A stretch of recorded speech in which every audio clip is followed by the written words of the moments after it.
Hello. Good morning, good afternoon, respected chairperson and all my dear colleagues. My name is Dr. Prujal Parekh. I am stepping in to take this session for Dr. Pankaj R. Modi, who is currently traveling for ASI commitments at Pune.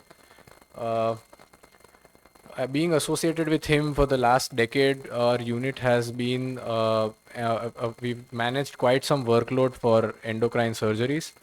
Coming to some basics of thyrotoxicosis, which is a biochemical and clinical complex when the tissues are presented with excessive quantities of thyroid hormones, not just the neck, but also not just the thyroid, but also the retroorbital tissue, as you know. The classification, mainly I would be discussing about Graves' disease, which comes under primary thyrotoxicosis. Secondary thyrotoxicosis also it is less commonly seen, but uh, when conversion from multinodular goiter occurs, toxic nodule and the other causes which are listed here. Thyrotoxicosis factitia is when patients present with intake of L-toxin for some other indications which are off-label indications such as weight loss, which may present with features of hyperthyroidism. Autoimmune thyroiditis and neonatal thyrotoxicosis are some other causes which may present with hyperthyroidism. Talking about Graves' disease, it is an autoimmune disorder caused by thyroid stimulating antibodies. We call them as TSI, which are directed at the TSH on follicular cells.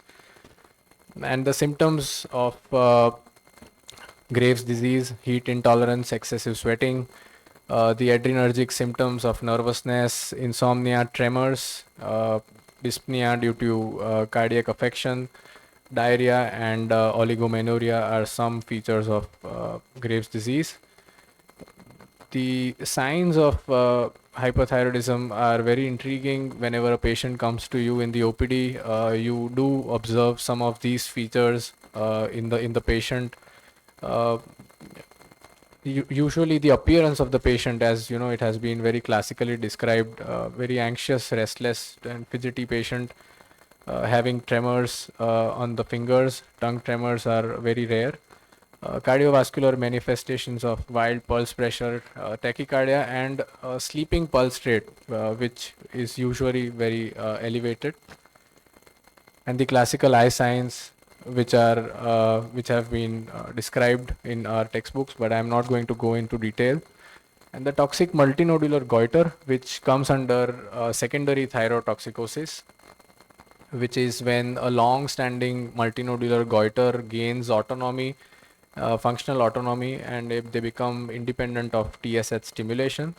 I will also be talking about the treatment for secondary thyrotoxicosis.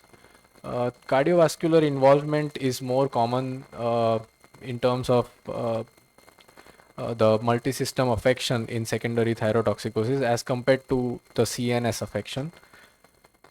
Toxic adenomas are autonomously functioning thyroid nodules, which are again, they are autonomous. They do not fall within the pituitary thyroid axis, and most of them become autonomous and they manifest clinically when they exceed the diameter of 3 to 4 centimeters.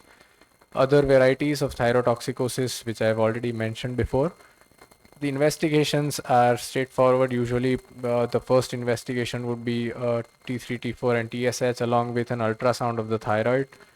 The ultrasound helps us rule out different causes, as you know, certain features of thyroiditis can be visualized on an ultrasound. If it was secondary thyrotoxicosis, you would be visualizing a multinodular goiter along with a hyperthyroid status. Radioiodine uptake study has been restricted to autonomous nodules. We do not routinely perform it for Graves' disease. If a patient has a thyroid nodule and a hyperthyroid state, that is when we usually ask the patient to get a radioiodine uptake. And thyroid antibodies in terms of TSI and TRAB would be not only be essential for diagnosis, but also follow up and surveillance if we are going for other treatments. Medical therapy, radioiodine, as well as surgery. I would not go into the depth of the medical therapy the remission that it can cause, along with its recurrence or radioiodine ablation. The topic right now that I've been allotted is for surgery. However, I will touch upon the medical therapy aspects, because preoperative preparation of a patient of Graves' disease is very important. Carbimazole, methimazole, and propylthiouracil are the three drugs commonly used to make the patient euthyroid.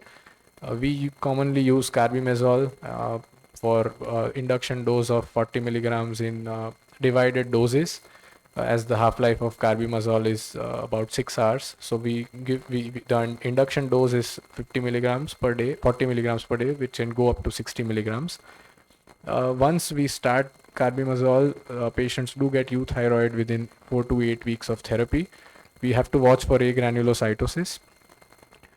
Lugols, iodine, and iodides have been conventionally been described for preoperative preparation as well as prevention of thyrotoxic storm.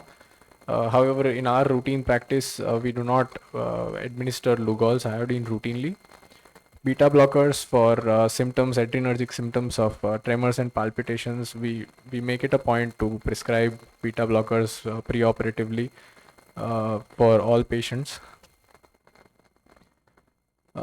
Again, just a slide on radioiodine therapy, that the treatment of choice for Graves' disease in terms of radioiodine therapy is above surgery for most cases. However, there are certain contraindications where the patient has to be subjected to surgery, which I'll be eventually discussing now. Surgical therapy would be, the objective is complete, permanent, and the quickest control of thyrotoxicosis. The rate of recurrence would, if you compare medical management, radioactive iodine, and surgery, the rate of recurrence would be the least in the surgical management. Again, as I said, the American Thyroid Associations and the European Thyroid Associations have Lugol's iodine in their preoperative preparation guidelines. However, the level of evidence for this is very low. We do not administer Lugol's iodine for a preoperative patient. Again, when we are talking about surgery, we must also talk about what surgery would you offer to the patient. A lot of medical textbooks do mention the type of surgery to be subtotal thyroidectomy, because as it is a very vascular thyroid, and the risk of injury to the recurrent laryngeal nerve as well as the parathyroid glands are high. However, in a high volume setup like ours, we offer total thyroidectomy to all patients with Graves' disease with a risk of having RLN palsy or hypoparathyroidism in under 1% cases. For surgeons who do not have a high volume unit in their setup, the recommendations are that you can offer near total thyroidectomy, where 1 gram or less than 1 gram tissue is left behind to make sure that the nerve and the parathyroids are not damaged. So there was also a meta-analysis which was done in 2021 in the journal called Gland Surgery, where the rates of complications and recurrence were compared between total thyroidectomy and near total thyroidectomy, and there was no significant difference in both. Subtotal thyroidectomy does have a risk of recurrence of hypothyroidism in a proportion of cases ranging from 5% to 40%. Just a small, I've described where we should consider surgery straight away, and where we should consider radioactive iodine and antithyroid drugs.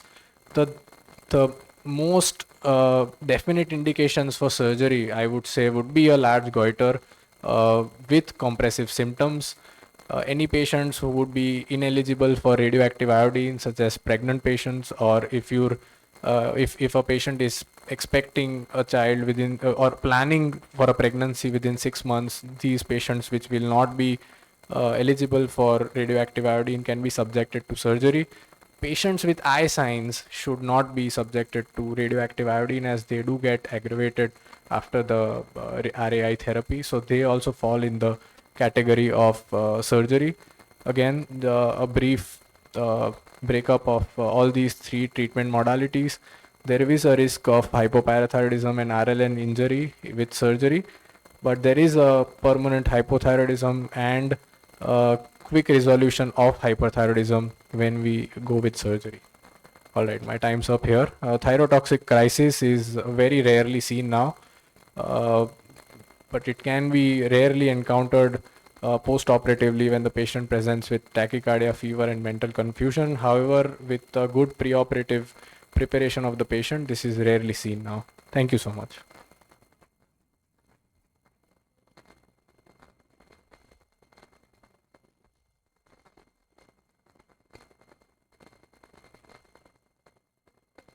Thank you. Thank you so much.